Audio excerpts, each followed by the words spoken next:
Good evening.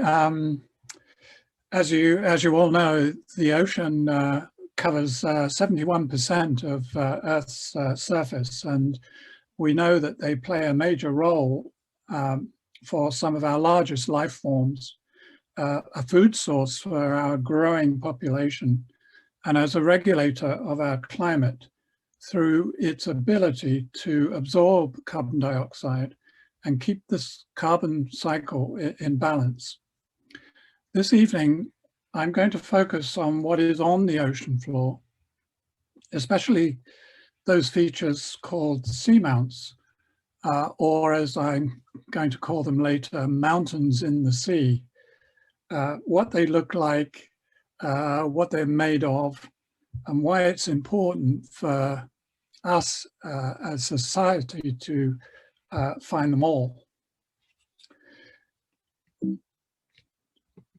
So it's been more than 100 years now since Sir John Murray published the first bathymetric map of the ocean. The map was largely based on data acquired during the HMS Challenger expedition, which began in 1872, so 150 years ago this year.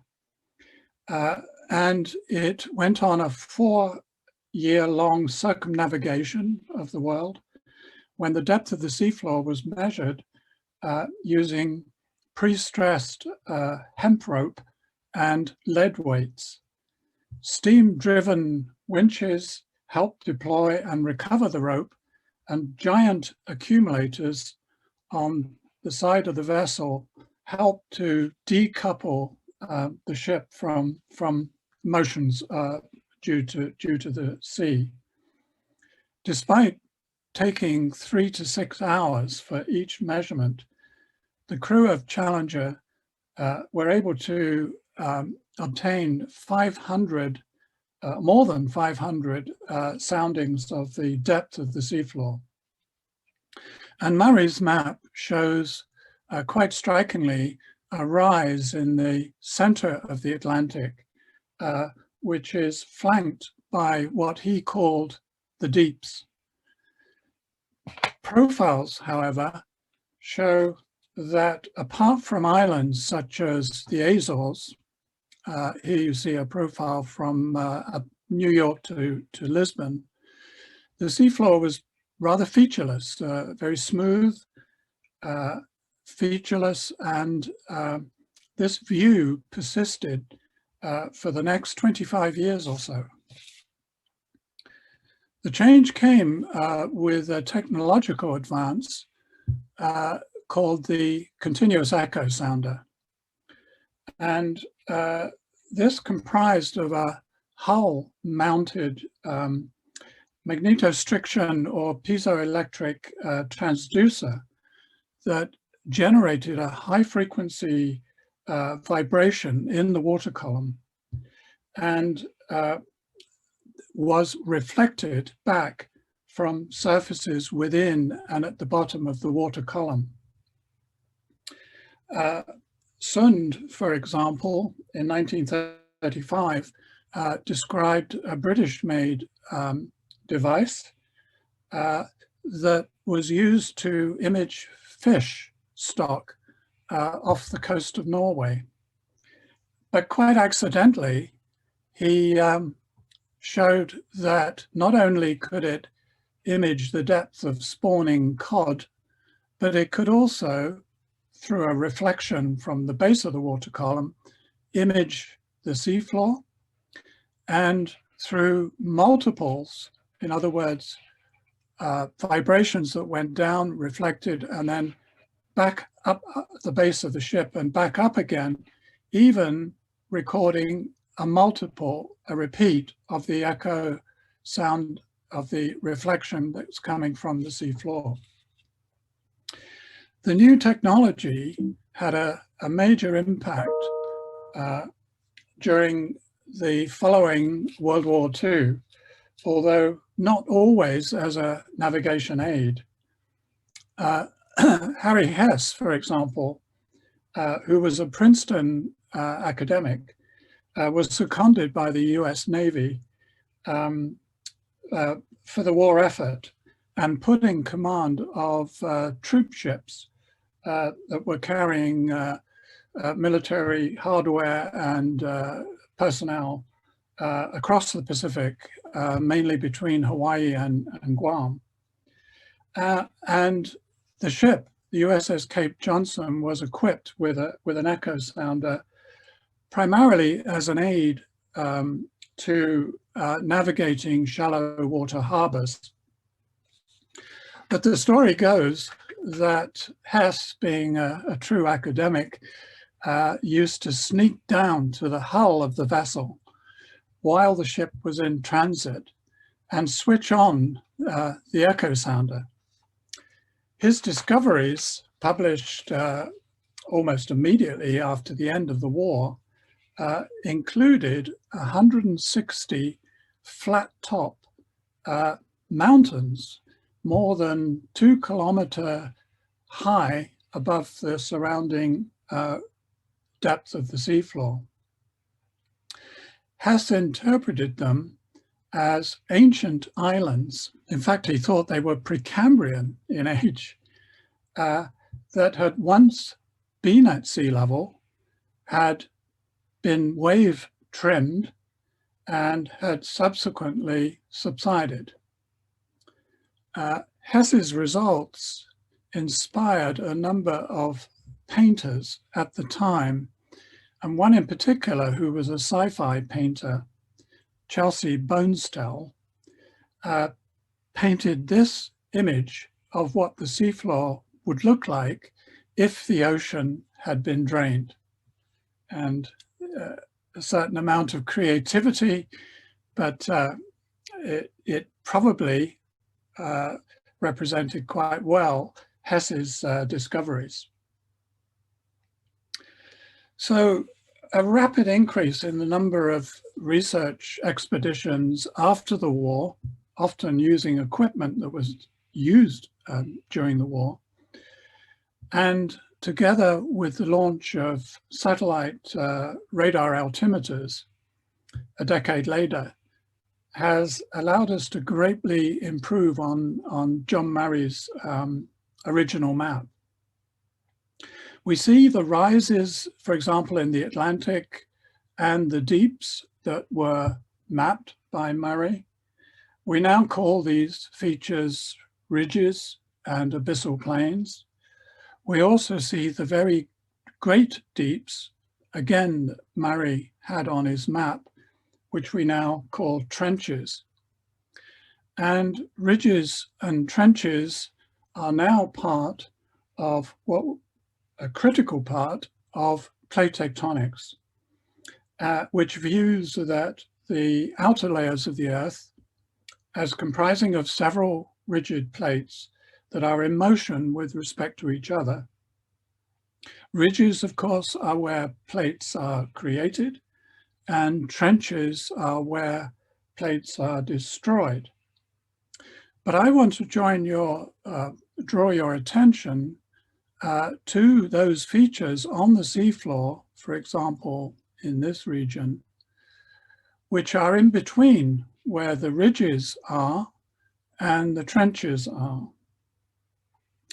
And these features particularly well developed in the West Central Pacific. And we're going to look now at a blow-up of this map in the West Central Pacific. And when I first saw this map in 2011, I was actually quite startled by what it was showing. So we're looking at a region between the Mariana Trench and what are called the Mid-Pacific Mountains. The top part of this map was actually traversed by Hess. And what we see is that the seafloor is littered by seamounts. Now, we can define a seamount, as Bill Menard at Scripps did, as an isolated elevation on the seafloor with a circular or elliptical plan, at least 1 kilometer high, with steep slopes and a relatively small summit area. Most, if not all, of the seamounts you see in this image are volcanoes or former volcanoes. So they represent magmatic activity. This is magmatic activity not at where we would think we would have magmatic activity in the ocean, for example, at the trenches and island arcs and at the mid-ocean ridges, but in the interior of the oceanic plates. Many of the seamounts that you see here are higher than 3 to 4 kilometers, and some of them have flat tops. So these would be perhaps some of the ones that Hess had discovered on his transits. And they are called geos. And as I mentioned before, they are believed to be represent ancient volcanic islands that have been wave trimmed and then have subsided on the underlying and with the underlying Jurassic seafloor. Most of the seamounts you see here were formed in the Cretaceous. So therefore these seamounts formed not on the ridge, but on the flank of a ridge.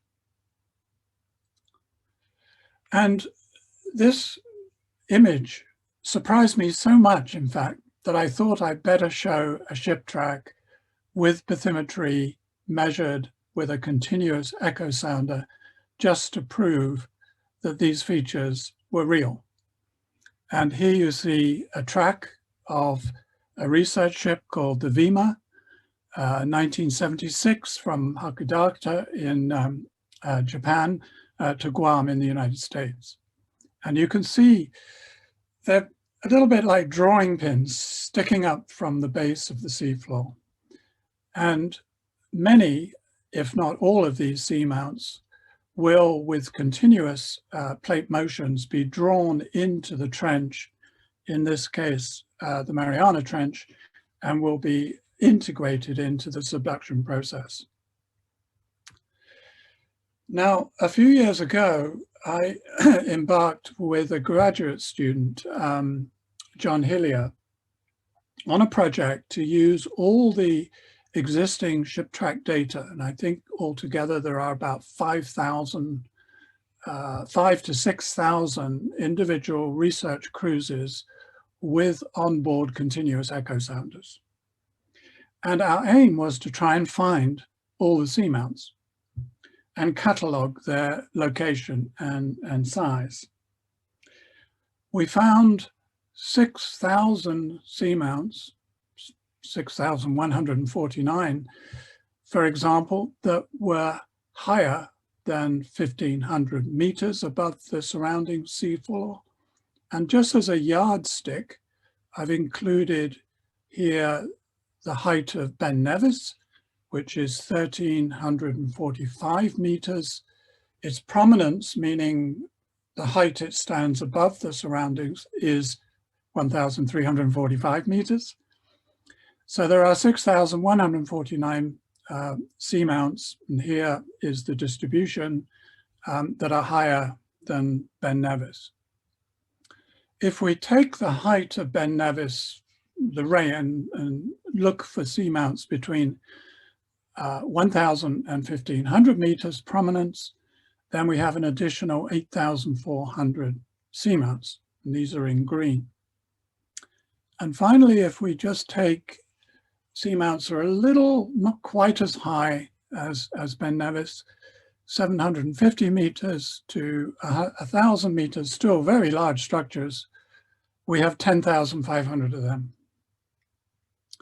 So what we found altogether, that between 100 and 750 meters, there were additional 175,000 seamounts. And therefore that the seamount census, at least in 2009, from the available ship track data up to that date was over 200,000. Now, it's an interesting fact that, of course, this is a minimum estimate because ships haven't been everywhere. In fact, if you recall from the map of the ship track, there were plenty of gaps, especially in the southern oceans, south of 30 degrees south. But it's interesting because there are 1,770 ocean islands, of which 47 of those, which is 2.6%, are active volcanoes. So if we take that population of 14,000 seamounts that approximately are as large or larger than Ben Nevis, and use that same percentage of those seamounts, we come up with 379 of those seamounts may be active. And what is interesting is that we only know of between 10 and 15 seamounts that are active, which is quite a remarkable statistic. And it reflects how little we know about these features. So the question is what are seamounts made of? I mentioned earlier that most are volcanoes. So there's little surprise that we have rapidly quenched basaltic lava forming pillow lavas, as we see at a mid-ocean ridge. We also have vesicular basalts, where the holes represent former locations of steam and gas that have now subsequently been expelled. And interestingly, we have, since oxygen in the seawater reacts with iron in the lavas, we have chemically reduced iron, which provides bacteria for chemosynthetic, so in the absence of sunlight, bacteria to develop in this case, on the flanks of seamounts. And you see examples of these mats in the lower two slides. Very few submarine volcanic eruptions have been witnessed. Only a handful have been witnessed. And a submarine volcanic eruption is a spectacular sight, as this video shows, which was obtained completely by accident. It was a camera that was being lowered off a vessel simply to take photographs of the seafloor, and a camera on a remotely operated vehicle to take images of the seabed. What they saw must have really both surprised and pleased them, but also scared them, because it was an erupting volcano. And you can see rocks being jettisoned off the base of the seafloor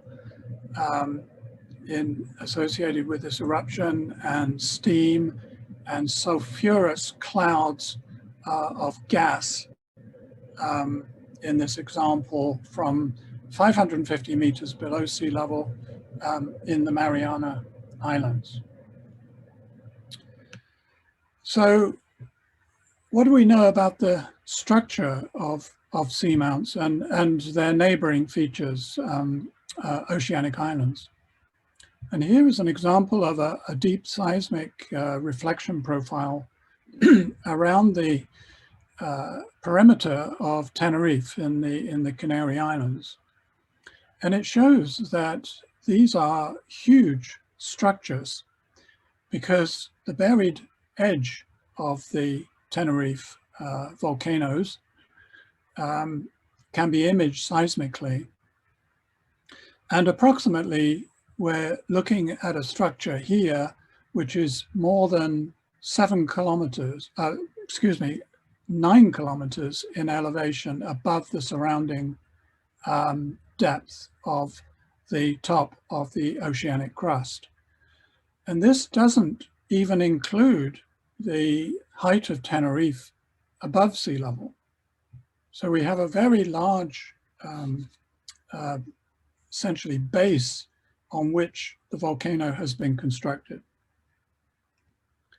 Looking at the seismic image, and now including the 3.7 kilometers of elevation of Pico de Teide on the top of Tenerife, we have a structure that is actually higher than 9 kilometers, more like 12 kilometers from its base.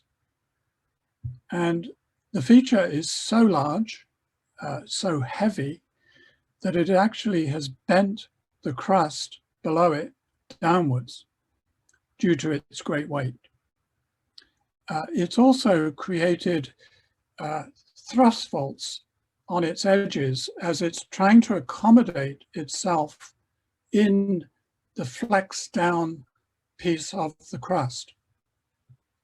And this flexure is occurring over hundreds of kilometers and amounts to 4 to 5 kilometers of depression under the weight.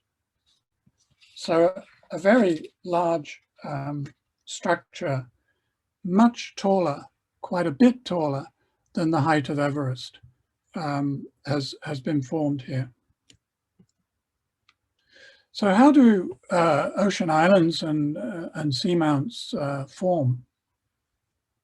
Well, we have one very good hypothesis because it turns out that many of the seamounts on the ocean floor are aligned, form linear chains.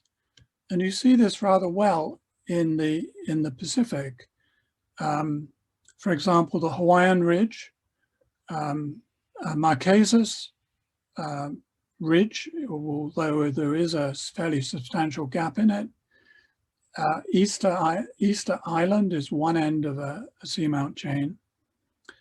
And then a very nice example in the South Pacific called the Louisville Ridge. And since the ends of these chains are active volcanoes, it's been proposed that they are formed through migration of the Pacific plate, in this case, essentially a westerly migration, over a fixed hotspot magma source in the deep mantle. So as the plate has moved over the hotspot, it's formed a successively older seamount chain in its wake. And the prediction, of course, would be that the youngest volcano is at one end of the chain, for example, Hawaii, and that the individual seamounts that make up the chain get older as you go or increase distance from the active volcano. And the Hawaiian Emperor seamount chain, without any doubt, when dated samples are plotted as a function of distance from the Big Island, form an almost linear pattern. And actually, they give us, in the process, they give us the absolute motion of the Pacific plate, that westerly motion, as 86 millimeters per year for that absolute motion.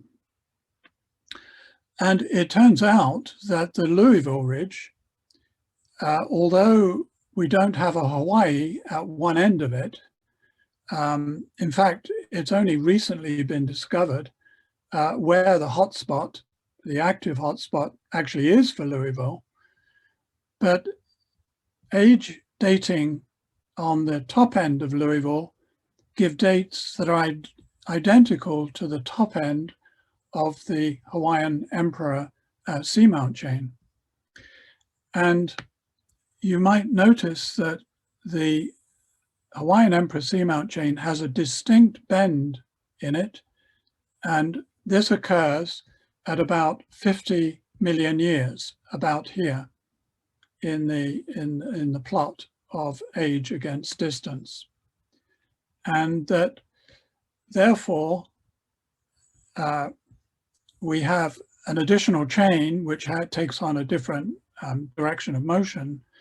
And if we look carefully, Louisville also has a bend, although it's much more subtle than Hawaii, as does Marquesas, and Easter maybe has a bend in it. So the hypothesis is that these more northerly trends represent times prior to 50 million years ago, when the Pacific absolute motion was more northerly than it is and has been since 50 million years. So the hotspot hypothesis is a good one to explain those seamounts and ocean islands that form ridges. The problem, of course, is really all those other seamounts that we showed an example from in the central west Pacific, because it's not clear that a single or a large, it would have to be a large number of hotspots have formed them. So we need, essentially, to study seamounts, we need new technologies. And instead of having a single echo sounder, single beam, single ping, and measuring the depth of the seafloor, we now have since the late 80s, since navigation improved in the late 80s, there were these systems around in the early 80s, but not with good navigation. Something called swath bathymetry, which uses up to hundreds of beams. And as you can see here listed, instead of one ping, essentially 10 pings per second. And these are from essentially hull-mounted sets of transducers, which form a swath of seafloor coverage. As the ship moves through the water, it can obtain accurate depth measurements over a width of approximately 2.5 times the water depth, with an accuracy of 1 to 2 meters. So clearly this is a way of mapping, essentially mowing the grass, if you like, mapping the seafloor in a very extensive way, much better coverage than on a single beam echo sounder cruise. The big but is, because it's a recent technology, only about 15% of the ocean floor has actually been covered with swath bathymetry. So in 2018, 2019, I had the opportunity on the US research vessel Marcus G. Langseth to acquire new swath bathymetry data in the vicinity of the Hawaiian Emperor hotspot generated Hawaiian Emperor seamount chain. And I'm going to show you some of that data in the form of a video. And the video is asking you to imagine that you have a movie camera and that you are about 2,200 meters above sea level, and you have oriented this camera at about 3 degrees to the horizontal. And we're going to fly approximately 1,200 kilometers you will see the big island of Hawaii first. In fact, we're going to go right over the top of the big island, and you will see successive islands ending in Kauai, and then mostly submerged seamounts as we go on the trip. So here we begin. Now you will see we're on the flank of the big island, the eastern flank of the big island. You can see, or should be able to see, a volcano here that is actually rising on the flank of the big island. And it's a new volcano. As the Pacific plate has migrated off the hotspot is now no longer beneath the big island. It's actually beneath a new island that still has some way to go before it breaks sea level. But at the rate it is rising, it should reach sea level in about 40 to 50,000 years' time. And it's called Loihi. So it will be eventually the new Hawaii. So we continue over it, and I'll just stop here. We're now well onto the big island, and you might see the crater of Kilauea, where, of course, between Kilauea and the extreme eastern promontory of the big island, we've had all that recent seismic and magmatic activity. But the Kilauea is, of course, where you can peer into the crater, and see the molten lava. So we're going over Mauna Kea and Mauna Loa, which are older volcanoes, about 400,000 years. Maui is the next island. We're going to cross that. Notice appearing in the background around the Hawaiian Emperor chain are scattered, many kind of oddly scattered seamounts. There's actually a small line of them here just to the in this part of the video. As we approach Molokai, you may already have noticed blocks on the seafloor, and especially here off Kauai, several blocks, and what looks like a giant landslide, which is precisely what it is. As these islands have grown, they've been very vulnerable. They are very, very vulnerable structures, and they start collapsing. And we see several very nice examples of collapsed volcanic islands along the chain. You can see Kauai is partly wave trimmed, not completely, but it has a wide insular shelf, and so it's starting to be wave trimmed and will eventually be essentially geode, as we saw some of those subsided Hess geos in the Western Pacific. And in fact, as we go further across, Niihau is essentially the last island in the chain. It's where the indigenous Hawaiians live, and tourists are of course, are not permitted to go to this island. Subsequent features are submarine, with the exception of Nihoa, a little island that just peaks up, but these are essentially geos. Again, prone to collapse. You can see evidence of landsliding all the way around each of these until we reach Necker Island, which forms a little tiny promontory on a very wide, almost geode flat top volcano.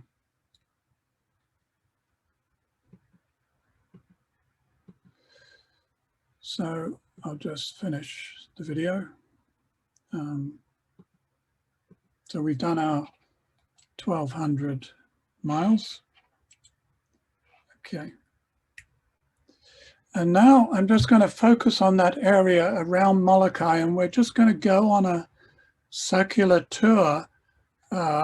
Molokai is this island here, and Oahu, where Honolulu is just off to the right. And I'll just stop it here.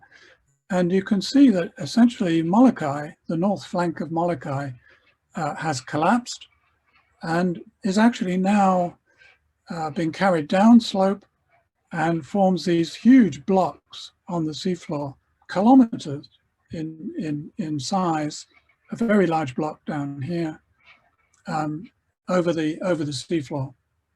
And it's in a severe case of collapse. And you can see these gullies in the continental, essentially in the shelf and slope and steep part of the slope, which are essentially expressways for material getting off the island and into the deep sea. We're just going to go around. There's the tip of Oahu. Honolulu is just down there. And as we come around, we see the landsliding is occurring on both sides.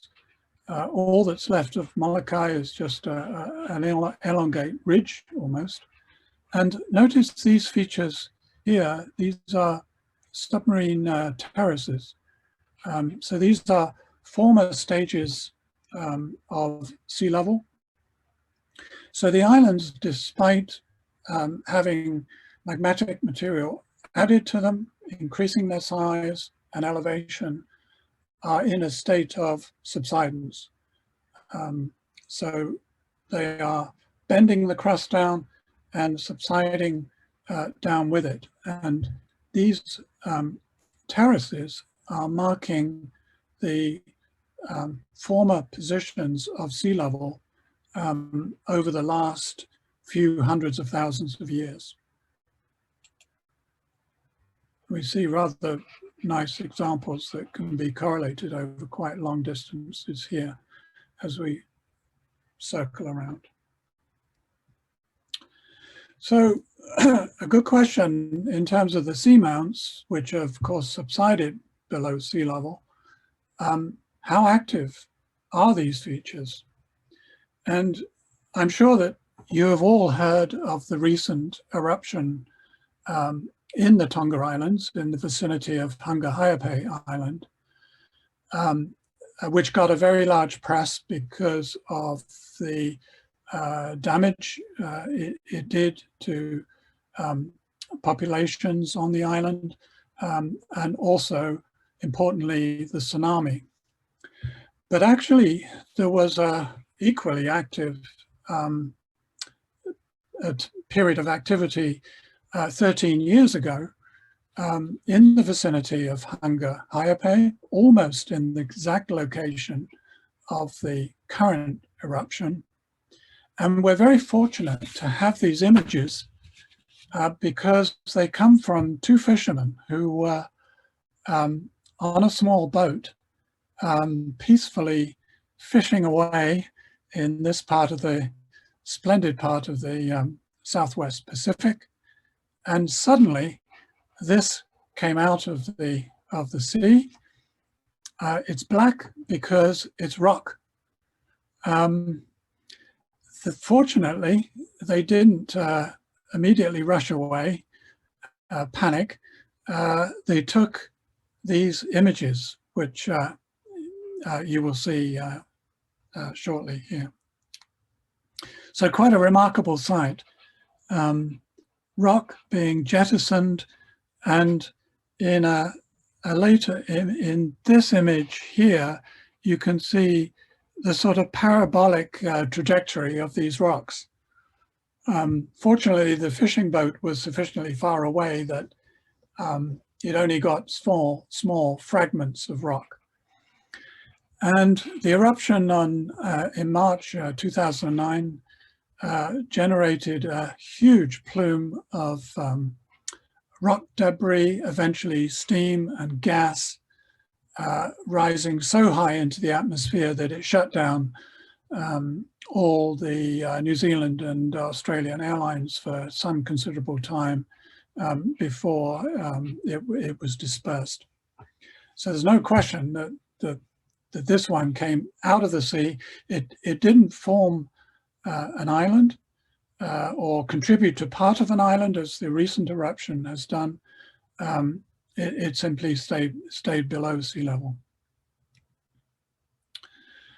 And in 2011, that's 2 years after the Hunga Haiape eruption, I had the good fortune to survey a volcanic center, submarine, entirely submarine volcanic center called Monowai, about 150 kilometers southwest of the Tonga Islands.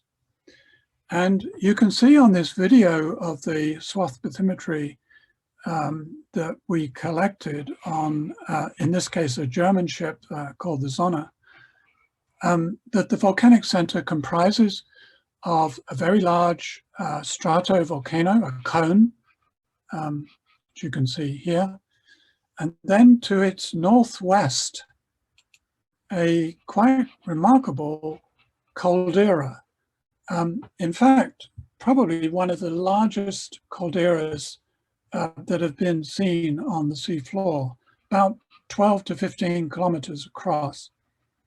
And in the central part of that caldera is a mound. And as we rotate around, you can see more of the mound in the center, surrounded by what look like ring faults. So it's a caldera with a ring fault. The top is a profile through the caldera, roughly through here, and the cone. And if we superimpose the shape of the present cone on the caldera, you can see that what is essentially in the past has been a massive submarine eruption that's removed the entire summit of a former volcano and is now still active through the ring faults and through this mound, which presumably is still growing and eventually will fill the caldera, as happens for some terrestrial volcanoes. For example, Santorini caldera has an island now in the center of its caldera. So one remarkable thing about Monowai is that it had actually been surveyed. We surveyed it in 2011, but actually it's been surveyed in 1998, 2004, and 2007. So we've got a sequence of measurements of the depth of the seafloor in this unique place. And if we look at what it looked like in 1998, this is an image of the stratovolcano region, so it doesn't include the caldera to the northwest. We see the depth of the seamount was 90 meters below sea level. We have to be a little bit cautious of data collected in 1998 because it was only just before the release of GPS, what we call GPS modern, so very accurate navigation. So there is some artifacts in the data. So we have to be a little bit cautious of the 1998 data. Nevertheless, if we look at 2004, here's 1998, you can see that the island has subsided massively. It's now no longer 90 meters below sea level, it's actually 128 meters below sea level. There appears to have been, you can see a collapse, essentially a lateral collapse structure on this flank the southern flank of the cone, it appears that a new cone has grown in the top end of that collapse structure. And this was happened, this had happened by 2004. The next survey is dated 2007. That cone had completely disappeared that we just mentioned. That sector collapse had pretty well filled at the top here. And there's evidence of slight enlarging of the lower part of that sector collapse, perhaps by material that was shedding off the flank in this region. But the big change by 2011 was the development of a new sector. And then again, at the head of the sector, a massive cone had grown. And the depth to the top of that cone was now 49 meters. So the seafloor had shallowed by 80 meters or so between 2004 and 2007. We get a good impression here of the dynamics of the ocean floor. Now, we visited it in May, June of 2011. And by that time, that feature had largely collapsed.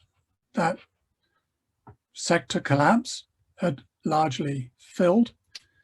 And it appeared some new cones were kind of developing, maybe more than one, each one buttressing the other. And the resulting depth, though, still hadn't recovered that 49 below sea level. We measured 60 meters of depth in 2011.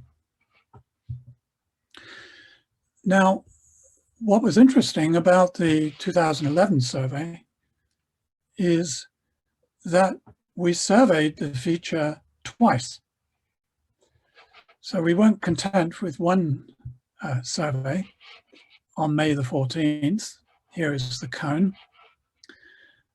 We surveyed it again in June 1st and June 2nd. And this is the difference in sea level, in seafloor depth between the two surveys. Basically, what had happened is a new cone had been built in that time between May 14 and June 1st on the southern flank of the cone. And also this sector, what seems to be a bit of a sector collapse here, had mainly filled downslope of that new cone. And when we look at the height of that cone, it's about 70 meters, 70 meters, meaning that the seafloor had shallowed by 70 meters between May 14 and June 1st. The region downslope, actually, the seafloor had also shallowed, but this appears to be a product of material that had been mass wasted from the cone. So already the cone had started to mass waste, and it formed a prism, essentially an elongate shape downslope of where the cone was. There is evidence that the seafloor not only was shallowing, but was also deepening in places, which is consistent with, say, magma being transferred from one area to another. And this deepening around the cone was up to 18 meters. So big changes in the depth of the seafloor. Now, how do we know that it was safe to go back on that second survey? In other words, to resurvey the island, the submarine volcano. Well, it turned out that that there had been an eruption, that we had measured the depth changes that resulted from it, and that it had generated waves within the ocean. And is simply the displacement by magma of seawater generates waves, some of which get trapped in what is called the SOFAR channel, which is a region of low velocity of sound. So once a wave enters the SOFAR channel, it cannot get out. It simply reflects off the boundaries of the channel and eventually will end up as a conversion and measured at an ocean island seismic station. It will get converted to a body wave and show up as essentially as a seismic record. And Monowai, fortunately, is in the path of seismic stations on the Marquesas Islands, also in Tahiti. And so we had a record of activity at Monowai as reflected from what are called hydroacoustic waves. And the New Zealand government knew that we were surveying in the area. In fact, we had to obtain permission because it's part of New Zealand's extended economic zone, that we had surveyed on May the 14th. They then sent us by email information that they had that there was an eruption at Monowai. And it began on the 17th of May. And they continued each day to send us information on the eruption. We, of course, had left the area at the end of May the 14th and continued to get this information from the New Zealanders. After a while, in fact, after 5 days, we realized that the activity was back to pre-eruption levels. We waited and waited, and to be on the absolute safe side, we left it about 10 days, 12 days, still within the same cruise. And we went back on June the 1st, and fortunately, it wasn't erupting, so we were able to make those measurements that of the second visit and determine the change in the seafloor. And this time we could pin it to an actual series of events between May 17 and May 22. So we had essentially pinned down the source of the activity. Now, in January 2013, one of my colleagues went back on the sonar. So this is a year and a half after we were there. And they had video cameras and so on board, and they actually made a recording of the eruption, how it would appear, an eruption, a different eruption, of course, to someone on a ship. You can see here a patch of water that is discolored. So it's discolored by carbon dioxide bubbles, indicating eruption. And in a short time, you can see a flash essentially go across the surface there. Could you see that? I hope you can. And what they recorded essentially is a shock wave from the eruption, analogous to a surface roll. So something you would see on the surface that reflects the eruption. Submarine eruptions of this sort will generate waves that actually travel into the atmosphere and get reflected off the atmosphere as infrasound. So it is possible to monitor submarine activity using infrasound measurements, in addition to hydroacoustic T waves. But as far as I know, this is the only recording of a visual, something you might see at sea yourself.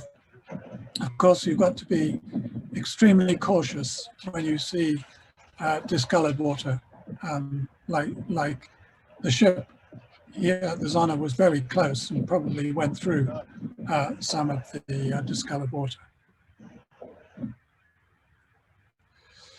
So analyzing all that hydroacoustic wave data from Monowai, we have documented that on average it's erupting twice a month. It had erupted twice a month during 2014 to 2017, which actually makes it probably, arguably, the most active volcano on Earth. So seamounts and active volcanoes underwater happen, and they're not all actually bad things.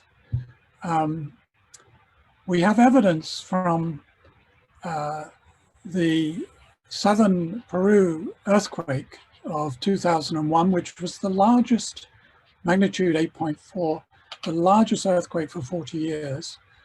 Unfortunately, there was a lot of injury and death as a result. But we have evidence that offshore, there are a group of seamounts that are being carried into the Peru-Chile trench. And if that line of seamounts is projected into the region offshore where the earthquake took place, they form a line on a patch of southern Peru, just like you see here. On the right-hand side, you see after 12 seconds after the earthquake, a slip map. So this is showing slip on this rectangular surface that includes the epicenter of the earthquake. Here is the line of the seamounts that are going in to the region of the slip that occurred during and following the earthquake. And you can see that for the first 12 seconds, 18 seconds, really up to about 40 seconds after the eruption, the slip was held up to the left-hand side of where the seamounts come in. So these seamounts were acting, in this case, as a sort of barrier. They were holding up the region of slip that followed the devastating earthquake, and held it up for as much as 40 seconds. Eventually, these seamounts, which are, you could consider asperities on the plate that is being thrust underneath South America, eventually they weren't large enough or rough enough to hold up the earthquake, and eventually the whole of that region here slipped in the earthquake, and is partly responsible for the death and the high death toll and the injury. So seamounts can actually hold up earthquakes. Another thing they can do is to scatter tsunami waves. We know, for example, from modeling of the tsunami wave that was generated from the Andreanof Island earthquake, a magnitude 7.9 in 1996 in the Aleutian Islands, that the waves don't go out in nice concentric circles around the region of slip. You can see clear evidence that they are, in a way, scattered and interfere with each other. For example, down here, just north of the big island of Hawaii, you can see scattering in those waves. They're taking on really a completely different trend to what you might expect as concentric circles around the volcano. around the source, the epicenter of the earthquake. The reason for the scattering is that there's a group of seamounts here called the musician seamounts, and a group of seamounts here called the Kodiak Bowie seamounts. And these are acting to scatter the tsunami wave. And this is important in terms of coastal regions because they will focus a tsunami wave. It will not be the same along an entire coastline. It might be higher than is expected over part of a coastline, but much less than expected over another part of the same coastline because of the scattering from seamounts. So a coastline that is adjacent to groups of seamounts can be, in part, protected from the effects of tsunami wave. Another benefit of seamounts, if you like, are the fact that they are oceanographic dipsticks, meaning that they stick up from the surrounding seafloor. And since we have tides, and since the ocean tide is much larger than the solid earth tide, about 4 times as large, the interaction between the tides and the feature generates turbulence in the water column. So there is a unique oceanography in the vicinity of each of these seamounts because of this tidal induced influence.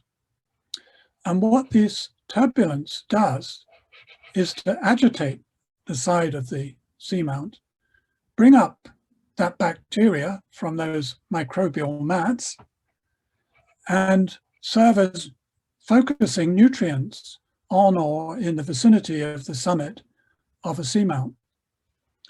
And we find that some of our favorite fish are basically attracted to seamounts. Here are some observations in the Azores of proportion of overall mean. So these are observations of certain tuna as a function of distance from a seamount crest. And it's pretty clear from this data that more observations of the fish occur on the summit than in the flanks. And the predators of those fish, for example, the Corey's shearwater a predator, you can see the image of them here. Sightings of the predators are also a function of distance from the seamount. So seamounts are biological hotspots in more ways than one. So having said that they are good things, or can be good things, we can ask the question now, what limits our exploration of seamounts? And it's very simple. The answer is field data. Here you see existing ship tracks, including the very few swath bathymetry tracks. These are swath bathymetry tracks, superimposed on a map of Europe. And what it shows is that we have whole enormous regions, like France, which equivalently has only been covered by 4 or 5 ship tracks. We have a few countries, well, Greece, for example, only has 1 ship track. Switzerland has only 1 in the extreme east. Just to give you a feeling for the sparseness of our basic measurements of the seafloor. Imagine doing the geology of the UK from only 4 east-west traverses and maybe a couple of north-south traverses. It would be impossible. This cliche, which has been used, we know the surface of the moon, Mercury, and our Mars better than we do the seafloor of the Pacific is perfectly true. We can estimate these ship tracks come from the South Central Pacific. We can estimate how long it will take to swath the entire ocean floor. And approximately it's 200 ship years. So 20 ships for 10 years will swath, image the entire seafloor. The cost is actually quite modest compared to space exploration. 2 billion, approximately $2 billion pre-COVID dollars. So how many seamounts do we think that there remain to be discovered? We can look at the performance of the two techniques for finding seamounts and extrapolate that into unknown zones. So here's a plot of the number of seamount counts against heights of seamounts. Ships have found most of the seamounts between 2 and 4 kilometers or so in height. They tend to avoid very high seamounts for obvious reasons. And they have found a lot of the smaller seamounts, but this is their path. Satellites have found all the big ones. They're not concerned, of course, about how high they are.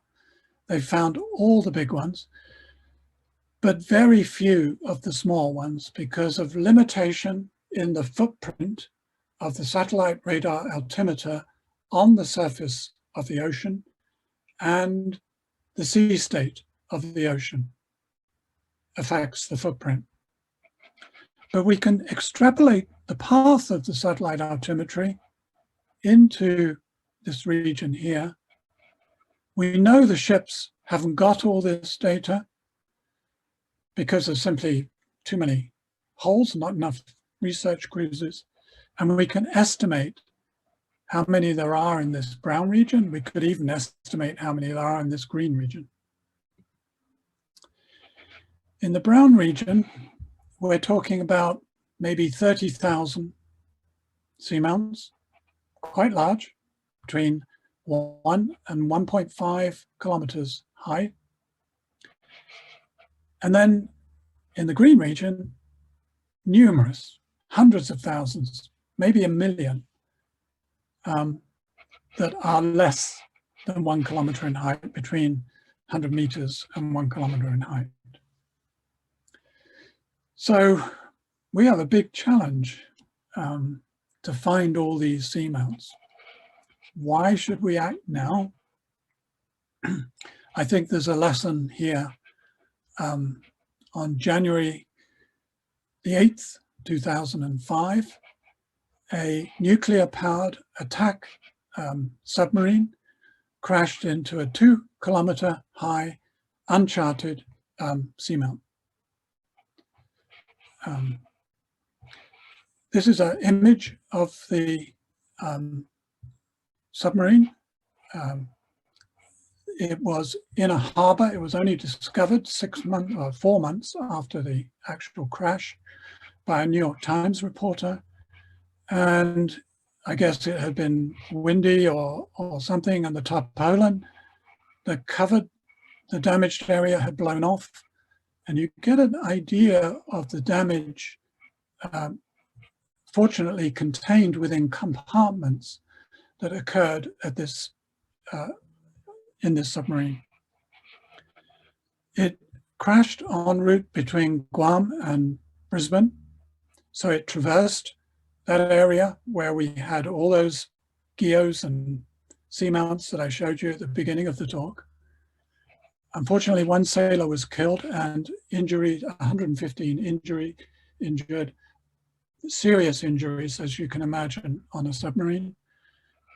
The crash depth was 160 meters. the speed was 33 knots, which is very fast for a marine vessel. The sonar, and they had sonar on board, measured a depth of the seafloor of 2,000 meters 4 minutes before the crash. So 4 minutes, in 4 minutes, the seafloor had shallowed from 2,000 meters to 160 meters. Fortunately, the crew, through their bravery, managed to stop the submarine from sinking through managing its water bilge and so on. They managed to get the submarine surfaced, and then it was towed back to Guam. We now know that the repair bill is $1 billion. So that would have actually paid for 750 research cruises to swath map the ocean, including that region. If you recall, I mentioned 2 billion as a target figure, so half of the funding that would be needed to swath map the entire ocean.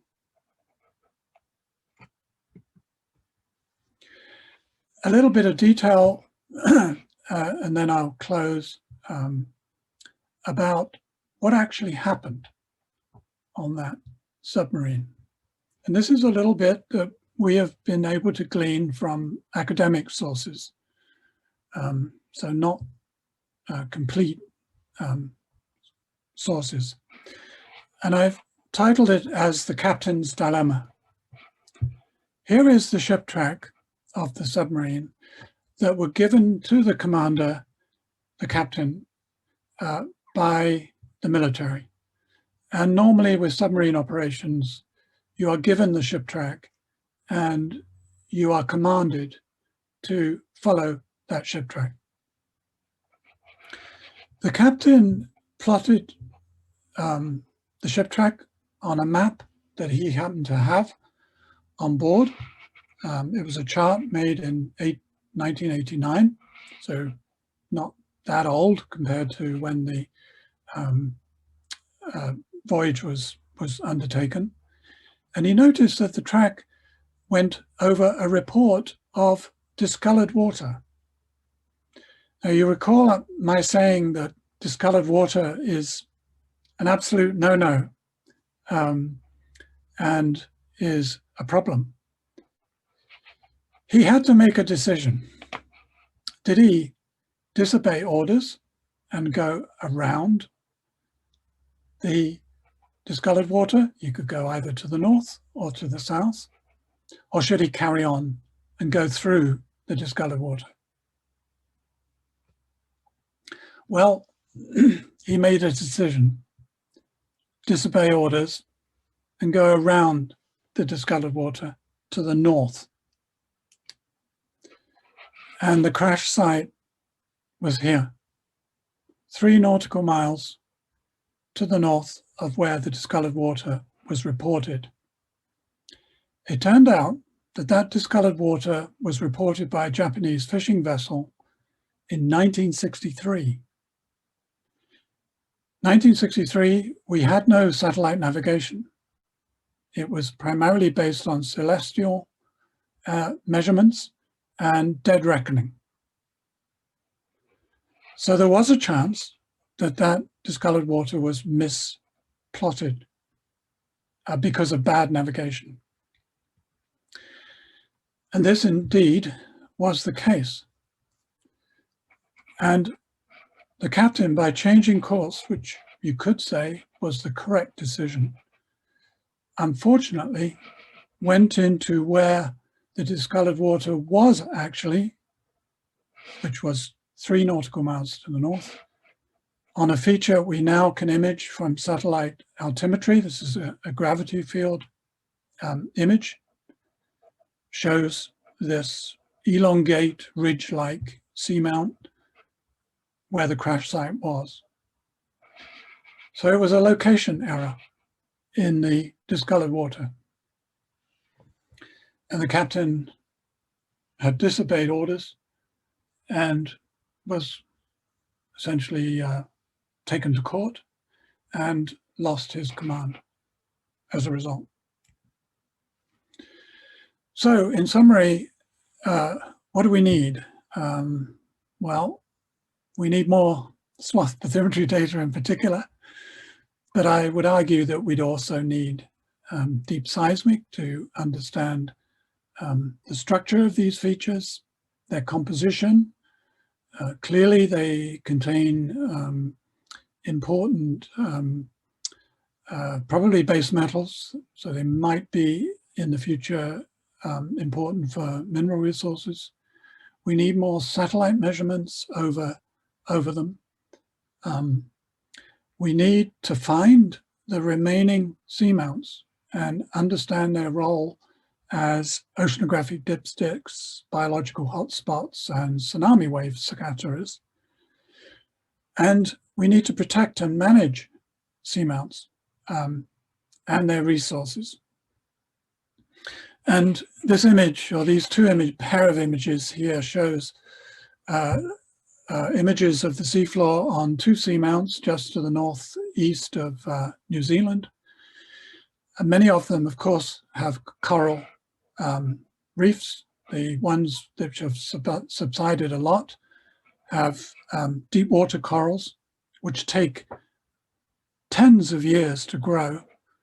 So here is a seamount with natural coral reef, coral development. And here is one that has just been dredged by fishing industry. And in fact, you can see the width, these marks here on the sea floor. These are the width of the dredge that is towed as part of fishing equipment. So you can actually measure the width and prove that these are from trawling deep and shallow water trawling activities, completely destroying the coral in this case. So we need to find these seamounts, and I don't see why the public might not be involved in some way in doing this. For example, if you have a mega yacht, maybe one or two of you in the audience tonight might actually own one of these things. Many of them are equipped with multi-beam sonar. And there would be no reason with internet access that one of these vessels could not be used, maybe as part of a cruise, a tourist type cruise, to go and look for seamounts, because we could use the data from satellite altimetry to predict where seamounts might be. And then with one of these vessels, could actually go over to it or near it. Wouldn't recommend going immediately over it, and report back and send the swath bathymetry data which they have acquired back to a central headquarters. So I will stop there. Further information on what I've spoken about tonight can be obtained from these. There is a project called the Seabed 2030 project to map the entire ocean floor. Unfortunately, at the moment, it's not to collect new data, but to synthesize all the existing data. But it claims that it will make a map with a grid spacing of up to 400 meters, which is not the answer, but it's a step in the right direction. And then Science, Seamounts and Societies, there is this article in Geoscientists. Thank you very much.